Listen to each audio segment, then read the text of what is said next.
Hai, halo guys, ketemu lagi sama konten-kontennya Derucci Explore. Iya, kali ini saya sedang berada di lahan melon milik Mas Wisnu Wijaya. Kita update perkembangan tanaman melon punya Mas Wisnu ya, yang di samping rumah itu. Nah, ini usianya sudah 33 hari setelah tanam. Saya sengaja cek malam harinya agar tahu kondisinya saat tidur. Aku pengen tahu tanamannya lagi bobok kayak apa, boboknya merem apa miring. Nah, itu kebetulan saya lihat di sana, pantau-pantau nggak nampak kutu-kutuan ya. Pencegahannya sudah cukup bagus. Ini yang di depan rumahnya Mas Wisnu nih. Ya, kita udah lihat kondisinya sudah mulai berbuah ya. Ukurannya udah cukup gede juga. Nah, ini siang harinya saya melakukan pengukuran untuk ketinggian tanamannya dari permukaan tanah atau dari permukaan media tanam.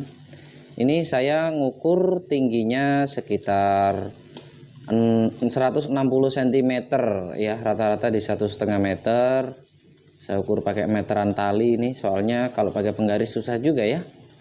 Ini meteran yang biasa untuk mengukur tanah. Panas-panasan saya ngambil ini sekitar jam 11 siang. Teriknya. Yang nggak mampu itu handphonenya pemirsa. Ngeframe panas nggak karuan. Tapi secara penampakan keseluruhan ya, kebunnya Mas Wisnu ini tergolong sehat dan bagus. Tidak ada masalah yang berarti. Nah, sambil saya cek-cek juga untuk indikator-indikator yang lain kesuburannya. Ini saya sendirian, ini nggak bawa kameramen, saya cuma dibantu tripod jadi agak susah. Kebetulan Mas Wisnunya juga lagi di kebun yang satunya lagi. Nah, ini saya coba ukur bentangan lebar daunnya. Berapa tuh ya? Oh, sekitar 25 cm ya, 25 cm 30 cm, sekitar segituan yang daun produktifnya. Ya, bagi teman-teman yang ingin mengikuti polanya Mas Wisnu juga bisa. Ini satu tanaman ini modalnya sekitar 8.000 sampai 12 ribuan. Ini saya cek semua kesehatannya, ukuran-ukuran buahnya dari yang rata-rata sedang ya, yang kecil. Ada yang lebih besar lagi itu. Itu kita cek juga pemangkasannya di berapa senti sih sebenarnya. Pemangkasan yang akan dibuang itu rantingnya itu segitu ya. Ini perkakas-perkakasnya, kita coba ngukur kesehatannya. Alhamdulillah kita pantau tanaman Mas Wisnu ini tidak ada masalah yang berarti. Ini sudah mulai memasuki masa generatif ya. Jadi untuk input yang bersifat hara makro itu sudah mulai dikurangi. Seperti N dan P itu sudah tidak terlalu banyak. Jadi pH tanahnya juga otomatis akan turun karena tidak diberikan aplikasi pupuk kimia sintetis di media tanam. Ini lebih banyak pemberian pakannya melalui spray dan lebih condong banyak ke hara mikronya, nutrisi-nutrisi, enzim-enzim, stimulan-stimulan untuk meningkatkan pengisian buah melalui pemberian pakan di stomata. Seperti itu ya.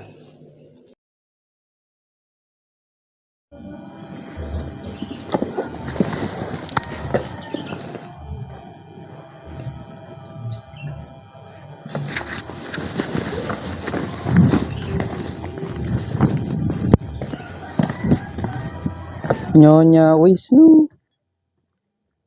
Ini kita lagi di konten ini Nyonya Wisnu. Ini lagi proses apa ya, Mbak? Oh, lagi gantung buah. Lagi apa? Jaga biar nggak ngangsrah yo.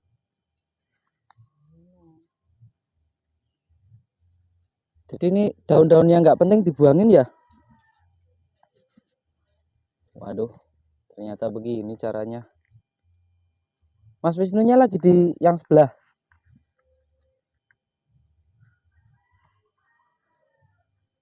Ini dia adalah daun yang dibuang. Ya ini Mas Wisnunya lagi di lahan yang sebelah. Kita udah izin tadi, udah ngonten udah WA Mas Wisnu untuk ngambil konten yang di sini. Nah, ini ada daun-daun yang dibuang ini karena tidak berguna. Ini adalah daun yang bagian ujungnya dari yang buah ya, seperti yang tadi kita lihat. Sebelah sana ada Nyonya Wisnu lagi mangkasin itu. Gimana? Halo, assalamualaikum warahmatullahi wabarakatuh. Salam warahmatullahi. Kita sekarang sudah bersama Mas Fahri Al-Akbar. Ya. Al besar. Instagramnya ada di bawah. Kenapa Al-Akbar? Karena badannya besar. Ya. Ya Mas Fahri, ini gimana tadi komentarnya? Udah jalan-jalan bareng ke lahannya Mas Wisnu ya? Ya, udah lihat. Gimana menurut pendapat kamu tuh? Ya, yang pertama bagus ya untuk skala orang yang tinggal di desa. Pas kan ya, itu kalau saya nyebut desa kan pas, tidak memang lokasinya di desa kan, seperti itu. Desa Sidomukti. Ya, di Desa Sidomukti, Kecamatan Karanganyar. Nah, itu untuk ukuran desa, ada seorang petani yang pada level itu menurut saya itu udah sangat keren sekali gitu ya. Jadi ada petani buah ya, bukan petani padi lagi, petani buah. Hortikultura. Saya nggak paham itu hortikultura apa ya. Ininya petani buah yang sudah menggunakan teknologi terbaru lah, seperti apa itu, pompa tetes ya. Pengairan tetes, irigasi tetes. Irigasi tetes dan buah yang itu nanti premium nggak sih itu melonya? Premium lah. Premium ya? Iya. Ya, itu menurut saya pribadi sebuah hal yang keren gitu ya. Jadi ketika dimana biasanya petani itu dianggap, petani desa ya terutama ya, petani desa itu dianggap kuno, tidak terbarukan, ketinggalan teknologi, generasinya tua-tua. Nah, kalau kita lihat di Wisnu itu kayak sebuah harapan ya untuk pertanian di Kabupaten Pekalongan khususnya lah ya, seperti itu.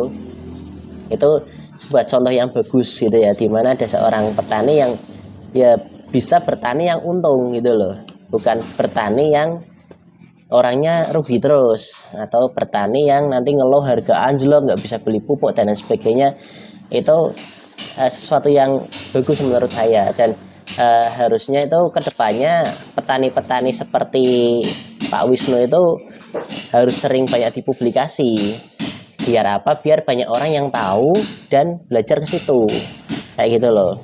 Karena kan kalau kita yang selama ini sering dibilang nggak ada generasi muda yang mau bertani, nggak generasi petani semuanya orang-orang tua. Itu kan spesifik di padi sebenarnya ya. Mayoritas juga ya, tidak spesifik, cuman mayoritas kan kayak di padi gitu loh. Nah, padahal masih banyak peluang-peluang pertanian lain yang potensinya bisa bikin kaya gitu ya, dari sisi nilai ekonomi tentunya ya. Bikin kaya gitu. Nah, setahu saya yang Wisnu itu juga salah satu petani yang ekonominya bagus. Itu artinya dia bertaninya tuntas, ilmu pertaniannya tuntas dari cara menanam sampai penjualan gitu. Nah, sedangkan banyak petani yang di kampung-kampung, termasuk di mertua saya juga, itu kan mayoritas petani yang ilmunya ilmu tiruliane itu kan, hanya ngikutin teman-teman yang lain atau ngikuti yang dulu-dulu yang masih pakai pupuknya pupuk kimia. Nanti saat ini kebingungan karena jatah pupuk subsidi itu dibatasi, akhirnya produksinya turun, dan kalaupun panen nanti harganya juga sering dipermainkan oleh para pengepul gitu ya. Saya sih nggak tahu aslinya ya yang harga jatuh itu penyebab utamanya apa, cuman yang pada kasus yang saya tahu, harga itu suka-sukanya pengepul gitu, tawar menawarnya itu suka-sukanya pengepul, dan yang paling menyebalkan lagi itu sudah deal harga sekian, ketika sudah dipanen dibabat, muncullah alasan-alasan baru untuk mengurangi harga lagi. Ada yang bilangnya, wah ini tadi berasnya seperti ini kayak gitu. Dan itu orang kampung di desa dipermainkan seperti itu kan, menurut saya hal yang menyakitkan lah ya. mereka udah nanam 3 bulan lamanya dengan segala biaya dan sebagainya, ketika panen harganya dipermainkan oleh pengepul seenak jidat seperti itu. Nah, ketika ada petani-petani yang seperti Wisnu tadi ya, yang dia memanfaatkan lahannya untuk tanaman lain dan dia juga paham menjualnya, nah itu kan harapannya kan bisa ditiru seperti itu. Ya. Nah, Mas Fahri sendiri kan termasuk petani muda ya, walaupun masih pemula ya. Ya, masih sangat pemula, masih skalanya beberapa biji tanaman aja. Tapi kan nanti yang mau meneruskan warisannya orang tuanya, mertuanya untuk apa namanya? Lahannya, ya kan? Siapa lagi kalau bukan anak dan menantunya kan? Ya, lebih tepatnya memang dari secara personal memang ada kayak visi ya, ada semacam visi di mana karena tidak kebetulan saya dapat orang yang di desa pelosok sana gitu kan ya, dengan lingkungan yang mayoritas pertanian itu melihat kok tidak ada tokoh pemberbaru dalam artian orang yang membawakan teknologi baru dalam konteksnya pertanian seperti itu kan. Nah, itulah. Itu juga dari sisi peluang bisnis juga saya rasa sangat menjanjikan. Jikalau sudah paham ilmunya, sudah bisa prakteknya, saya kira pertanian itu akan jadi bisnis yang sangat menjanjikan ya. Tentunya dengan ilmu-ilmu baru, bukan yang konvensional yang saat ini terbukti kurang maksimal kayak gitu. Jadi memang plan kedepannya saya yakin di bidang pertanian itu masih sangat menjanjikan. Apalagi ini di era sudah banyak tokoh-tokoh yang melakukan ekspor, gitu ya. Jadi sangat-sangat menjanjikan. Kalau kita bicaranya ekspor ya, ini walaupun saya bukan pelaku, tapi saya sudah rutin ngikuti influencer-influencer yang bergerak di bidang ekspor ya. Itu jual beli antar negara itu sangat-sangat menjanjikan, apalagi dengan perbedaan nilai mata uang yang ya kalian tahu sendirilah ya perbandingannya. Itu saya rasa peluang yang sangat-sangat perlu digarap itu.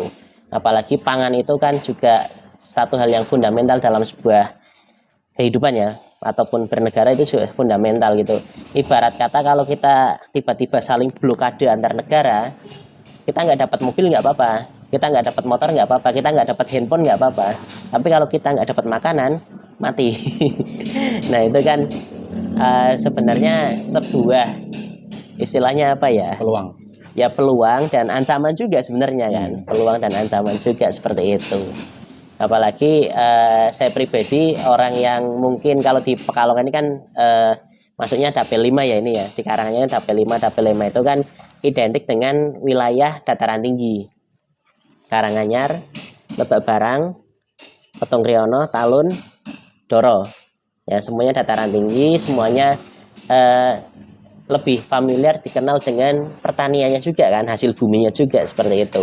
Dan ya memang nggak spesifik padi, lebih banyak ke kayak durian, kopi, cengkeh dan lain sebagainya seperti itu. Jadi ya sejalan aja gitu kan, kita nggak pernah tahu nanti berapa tahun lagi nyalek atau apa. Nggak pernah tahu loh. Ya. Nggak pernah tahu. Calon-calon DPR yang bijaksana pemirsa. Iya, dan saya udah spesifik ya Dapil 5 itu. Dapil 5 yang kemarin saya baca itu hanya ada 7 kursi, dari 5 kecamatan hanya ada 7 kursi gitu. Nah itu kan apa namanya, ya enggak, Dapil 5 itu sebenarnya lebih ke pemetaan wilayah aja lah gitu. Dapil 5 sama Dapil 1 kan sama-sama wilayah dataran tinggi ya gitu. Nah itu artinya kan jadi sebuah peluang seperti itu. Apalagi kalau dikaitkan dengan beberapa hadis Islam ya. Sebaik-baiknya pekerjaan adalah perniagaan, dan sebaik-baiknya harta adalah ladang dan binatang ternak. Kurang lebih gitu ya yang saya ingat kayak gitu. Jadi saya kira itu ya sebuah goal impian yang layak ya untuk diperjuangkan seperti itu. Walaupun saat ini saya nggak ada background nandur, nggak ada background ternak, cuman masih dalam rangka mencoba skala-skala mikro banget ya, kecil banget ya, skala kecil lah seperti itu. Ya termasuk apa namanya sering nonton kayak pertanian organik, kemudian pertanian terintegrasi itu juga saya sangat suka nonton itu ya. Ini saya praktekkan, saya ada kolam lele kecil, saya kasih atasnya azola. Nah azolanya itu nanti untuk kasih pakan ayamnya juga seperti itu. Jadi yang integrasi itu saya rasa kok kedepannya sangat-sangat menjanjikan. Ya banyak aku udah nonton beberapa YouTuber yang menerapkan itu pertanian itu juga. Ya, yang integrasi ya, integrasi itu bagus sekali gitu, bagus sekali. Sudah ada beberapa tokoh-tokoh yang melaksanakannya, baik dari skala petani kecil sampai skala yang udah besar. Itu saya rasa itu jawabannya, integrasi itu jawaban terkait dengan isu-isu sulitnya pupuk, rusaknya tanah. Itu pertanian integrasi adalah jawaban itu. Ya, untuk melon Mas Wisnu sendiri itu kelihatannya mudah ya, tapi ternyata setelah kita mendalami banyak teknis-teknis aplikasi perawatan yang begitu jelimetnya dan harus menguasai ilmunya ya. Iya. Nah, ini petani muda ini yang satu ini tertarik juga nggak untuk mengelola melon? Kalau saya pribadi secara umum saya tertarik, gitu ya. Apalagi untuk waktu dekat ya, karena untuk kepentingan pragmatis ekonomi. Saya rasa kalau memang itu mudah, dalam artian terjangkau oleh kapasitas saya, ya kenapa tidak, gitu kan. Lahan ada, ilmu sama modalnya yang belum. Ilmu nanti tanya sama Mas Wisnu. Mas Wisnu kan nggak pelit juga ya. Terus juga backup support kan sudah ada. Oke. Ini senjata ampuh untuk menghadapi kronisnya dunia permelonan yang terlalu banyak serangan virus seperti itu. Karena kan ini ada antibodi yang bagus ya kan. Antibodi sama antibiotiknya juga. Uniknya ini antibiotiknya ini dari mikroba juga. Jadi tidak menyebabkan kerusakan sistem pada tanah maupun pada jaringan sel tumbuhan. Nah, ini motivasi untuk teman-teman di luar sana kan. Masnya kan juga ngelihat ya, saya jalan-jalan ke kota-kota di Indonesia gitu kan, tempat-tempat. Kalau melihat perbandingan antara kondisi sana dan sini, terus spesifiknya ke Mas Wisnu, ini motivasi buat teman-teman di luar sana dengan kondisi pertaniannya Mas Wisnu gimana ini? Motivasi teman-teman? Ya seperti inilah kondisi Mas Wisnu, teman-teman di sana mungkin pengen ngikutin gitu kan. Bisalah kita bangun motivasi mereka untuk mengarah ke pertanian yang lebih baik. Kan tidak semua tempat juga mengerti metode-metode yang seperti dilakukan Mas Wisnu kayak gitu. Iya. Ya, kalau dari saya yang jelas itu pertanian itu menarik. Apalagi ada banyak contoh pelakunya. Salah satunya itu punya Mas Wisnu tadi ya, melon di Kecamatan Karanganyar. Itu udah praktisi, jadi udah bukan teori-teori lagi, sudah pelaku. Dan mungkin kalau teman-teman datangnya waktu dekat ini juga mendekati panen ya, mendekati panen. Jadi sudah ada contoh nyata yang berhasil menjalankan, baik dari menanam sampai menjualnya pun juga sudah kayak gitu. Jadi bagi teman-teman khususnya yang di Pekalongan atau sekitarnya yang dekat, yang mungkin ingin langsung belajar juga bisa nanti ke lokasi gitu, atau hubungi kontaknya Mas Hendono untuk kesana bareng. Intinya pertanian modern itu ada, pelakunya sudah banyak, walaupun mungkin belum familiar sekali mungkin ya, masih sebagian tersembunyi, tapi sudah banyak. Jadi teman-teman kalau ingin tertarik bisa langsung bertemu dengan yang bersangkutan. Jadi udah nggak teori-teori lagi, langsung praktek, langsung paham, sampai jalan tikus-tikusnya pun paham. Jadi lebih meminimalisir effort ya untuk kesalahan-kesalahan kayak gitu. Terutama yang paling menarik itu kan sistem irigasi tetesnya ya. Ya betul. Jadi kita bisa menghemat tenaga kerja yang tadinya untuk nyiram sehari harus 5 orang untuk luasan segitu, sekarang tinggal buka keran aja udah selesai. Efektif. Paling kalau mampet ya kayak yang tadi itu dibersihkan kayak gitu. Oke, mungkin itu saja untuk konten permelonan kali ini. Kita habis jalan-jalan ngecek di lokasi untuk tanaman melon yang terorganisir dengan baik dengan metode-metode yang sedikit modern ya, dengan bantuan support dari Ruci juga. Semoga menginspirasi buat teman-teman ya. Gitu dulu ya, cukup. Oke, kurang fit juga. Terima kasih sudah nyimak konten dari Ruci. Salam pertanian organik. Ya, salam. Assalamualaikum warahmatullahi wabarakatuh.